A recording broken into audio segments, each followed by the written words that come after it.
અને ગાયત્રી પરોઠા આવું છું બસ સ્ટેન્ડની સામે. અમે ગયા ને અમારા મોઢા ઓલા હાલી લાલીને થઈ ગયેલા, ઉડી ગયેલા લેમ્પ જેવા. અમે ગયા એટલે મેં ઓલા દાદા રોટલી વણતા જતા હતા, આમ જનોઈ કરતા જતા હતા. દાદા જમવાનું આવી આવો. શું ભાવ શું છે રોટલીનો શાકનો? ભાવ નહીં, 35 રૂપિયા ફૂલ.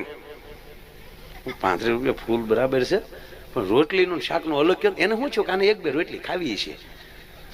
મોઢા થઈ ગયા એટલે હતા. હા એમનો હાલે ફૂલી ફૂલ, ફિક્સી ફિક્સ.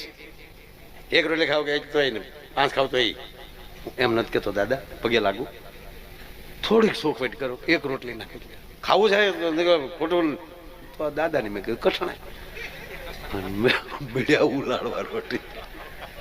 ગોબરભાઈ તો 35 રોટલી ખાઈ ને અહીંયા ટેબલ પર હજી ગોર દાદા થઈ જાય ત્યારે કહેજો એને તો આવું